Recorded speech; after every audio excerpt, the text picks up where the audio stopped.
दुनिया की सबसे तेजी से बढ़ती अर्थव्यवस्था, 140 करोड़ लोगों का देश और एक ऐसा नया भारत जो किसी महाशक्ति के आगे नहीं झुकता।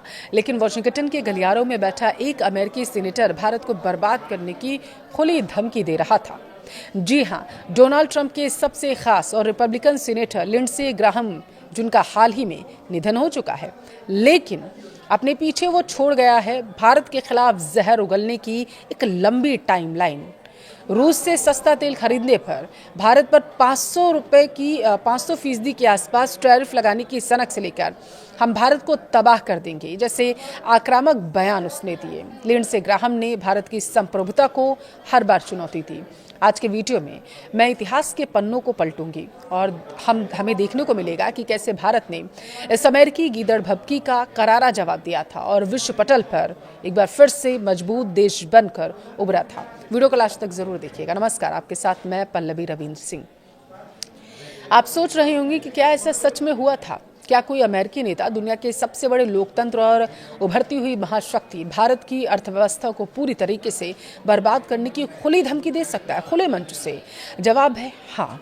और यह धमकी किसी आम नेता ने नहीं बल्कि अमेरिका के राष्ट्रपति डोनाल्ड ट्रंप के सबसे खास और प्रभावशाली रिपब्लिकन सीनेटर में से एक रहे लिंडसे ग्राहम ने दी थी। 11 जुलाई 2026 शनिवार के दिन शाम के समय एक बड़ी भू राजनीतिक खबर आई। 71 वर्षीय अमेरिकी रिपब्लिकन सीनेटर लिंडसे ग्राहम का निधन हो गया। लिंडसे ग्राहम अमेरिकी राजनीति का वो नाम था जो अपने तीखे, विवादित और आक्रामक बयानों के लिए जाना जाता था। राजनीतिक करियर के शुरुआती दौर में जो लिंडसे ग्राहम डोनाल्ड ट्रंप के सबसे बड़े आलोचक हुआ करते थे, वो बाद में कैपिटल हिल में उनके सबसे वफादार सिपहसालार बन गए।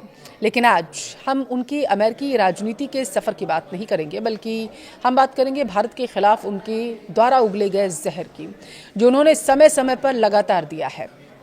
आज की इस वीडियो में मैं आपको बताऊंगी कि किस तरीके से लिंडसे ग्राहम ने कब कब भारत के खिलाफ साजिशें रची, 500% टैरिफ का बिल क्यों लाया गया था, पाकिस्तान से लेकर ईरान तक उनके विवादित विचार क्या थे।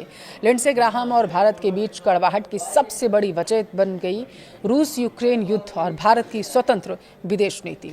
जब पूरी दुनिया अमेरिका के दबाव में रूस से व्यापार बंद कर रही थी, तब भारत ने अपने नागरिकों के हित में रूस से सस्ता तेल खरीदना शुरू कर दिया था और यही बात लिंडसे ग्राहम को चुभ गई थी। ग्राहम ने खुलेआम भारत पर सख्त प्रतिबंध लगाने की मांग की। उन्होंने एक बयान में कहा था कि अगर भारत जैसे देश इस युद्ध को जारी रखने के लिए सस्ता रूसी तेल खरीद सकते हैं और अगर ऐसा प्रयास करते रहेंगे आगे, तो हम यानी कि वो लोग भारत को बर्बाद कर देंगे और आपकी अर्थव्यवस्था को तबाह भी कर दिया जाएगा। ये दावा किया गया था लिंडसे की तरफ से। अब आपको मैं बता दूं कि लिंडसे ग्राहम केवल जुबानी धमकी तक नहीं रुका था, उसने सीनेट में एक विवादित ग्राहम ब्लूमेंथल बिल भी लाया था। और बिल का मकसद क्या था, सुनिए। रूस से सस्ता तेल और यूरेनियम खरीदने वाले देशों पर भारी भरकम पेनल्टी लगा देना। निशाने पर देश कौन से थे? भारत, चीन, ब्राजील। टैरिफ का आंकड़ा आप समझिए। इस बिल में प्रस्ताव रखा गया था कि इन देशों के आयातों पर 500% तक का भारी भरकम टैरिफ लगा दिया जाए, यानी कि आयात शुल्क, जिसकी चर्चा कुछ समय पहले बहुत हुई थी। इस पर विपक्ष भी हमलावर था कि अमेरिका कैसे धमकी दे रहा है। असल में तो खेल कोई और खेल रहा था। अब आप समझिए, ग्राहम का सीधा आरोप था कि भारत और चीन रूस से सस्ता तेल खरीदकर व्लादिमीर पुतिन की वॉर मशीन को वित्तीय सहायता दे रहे हैं। यह एक ऐसा कदम था जिसने वॉशिंगटन से लेकर नई दिल्ली तक कूटनीतिक गलियारों में भूचाल ला दिया था। लिंडसे ग्राहम का भारत विरोध समय के साथ और आक्रामक हो गया। आपको बता दूं, मैं टाइमलाइन अगर समझने की कोशिश करें तो जून 2025 का अल्टीमेटम आपको याद दिलाती हूँ। जून 2025 में लिंडसे ग्राहम ने अपने आधिकारिक सोशल मीडिया अकाउंट पर भारत और चीन को सीधा निशाना बनाया था। उसने साफ शब्दों में लिखा था कि अगर आप पुतिन की युद्ध मशीनरी को बढ़ावा देना जारी रखेंगे तो आने वाले परिणामों के लिए आपके पास खुद को दोष देने के अलावा और कोई रास्ता नहीं बचेगा। इसके बाद आता है फरवरी 2026। ट्रंप प्रशासन की ओर से भारत पर 25% टैरिफ लगाने का ऐलान किया गया। लिंडसे ग्राहम ने इस फैसले का सबसे मुखर होकर समर्थन किया। उन्होंने इसके पीछे क्या डेटा दिया था, देखिए। ग्राहम ने एक तर्क दिया था कि युद्ध से पहले भारत अपनी कुल ऊर्जा जरूरत का सिर्फ 3% तेल रूस से खरीदता था, लेकिन युद्ध शुरू होने के बाद भारत ने इस आंकड़े को कई गुना बढ़ा दिया, जिससे पश्चिमी देशों के प्रतिबंध बेअसर हो गए। ग्राहम के नजरिए में यह अमेरिका की ग्लोबल ताकत को सीधी चुनौती थी। अब आप सोच रहे होंगे कि जो नेता भारत के इतना खिलाफ था, क्या वो पाकिस्तान का समर्थक था? अब दिलचस्प बात तो ये है कि ऐसा बिल्कुल नहीं था। लिंडसे ग्राहम को पाकिस्तान की नीति और नीयत पर कभी भी रत्ती भर भरोसा नहीं रहा। ग्राहम ने सार्वजनिक मंचों से कई बार खुले तौर पर कहा कि मुझे पाकिस्तान पर बिल्कुल भरोसा नहीं है। ईरान विवाद में जो मीडिएटर की भूमिका निभाई थी उसे भी समझ हुए। दरअसल हाल ही में जब अमेरिका ईरान के बीच तनाव अपने चरम पर था तो पाकिस्तान ने मीडिएटर बनने की वहां पर कोशिश की थी। ग्राहम ने इसे सिरे से खारिज कर दिया था। उसने पाकिस्तान को एक समस्याओं से भरा और इजरायल के प्रति नकारात्मक रवैये वाला मीडिएटर करार दे दिया था।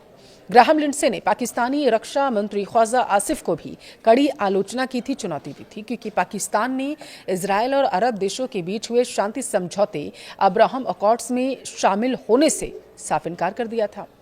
ग्राहम ने एक बेहद गंभीर खुलासा किया था। उनका आरोप था कि जब अमेरिका ईरान पर हमले कर रहा था, ठीक उसी समय पाकिस्तान ईरानी सैन्य विमानों को अपने एयरबेस पर पनाह दे रहा था। पाकिस्तान का यह दोहरा चरित्र ग्राहम की नज़रों से कभी छिपा नहीं था और वो चुभने लगा था उसी समय से। लिंडसे ग्राहम की पहचान केवल दक्षिण एशिया तक सीमित नहीं थी। उनके बयानों ने वैश्विक स्तर पर कई बार विवाद खड़े किए। जब अमेरिकी राष्ट्रपति डोनाल्ड ट्रंप ने ग्रीनलैंड द्वीप को खरीदने या उस पर कब्जा करने की योजना बनाई तो यूरोपीय नेताओं ने इसे पागलपन बताया था। लेकिन लिंडसे ग्राहम ने ट्रंप का खुलकर समर्थन किया। यूरोपीय नेताओं को ताना मारते हुए उन्होंने कहा था, ग्रीनलैंड का मालिक कौन है, इससे किसे फर्क पड़ता है। यह उनका अमेरिकी विस्तारवाद का सीधा समर्थन था। ईरान को लेकर उनका रुख हमेशा से हार्ड लाइन रहा है, कट्टर रहा है। ईरान के पूर्व supreme leader Ayatollah Ali Khamenei को उन्होंने सरेआम तानाशाह बता दिया था। ग्राहम ने कहा था कि अब उनके जाने का समय आ चुका है। वहाँ की जनता भी यही चाहती है। ग्राहम ने जैसे ही ये बयान दिया था तो उन्होंने कहा था कि कैमरे के सामने मैं बयान देता हूं, अगर मैं मिस्टर प्रेसिडेंट की जगह होता तो उस लीडरशिप को ही ख़त्म कर देता जो अपनी ही जनता को बेरहमी से मार रही हो। 71 साल की उम्र में 11 जुलाई 2026 को लिंडसे ग्राहम के अचानक निधन से अमेरिकी राजनीति के एक बेहद ही आक्रामक और मुखर युग का अंत हो चुका है। एक ऐसा नेता जो ट्रंप का कट्टर आलोचक होने से लेकर उसका सबसे बड़ा रक्षक बना।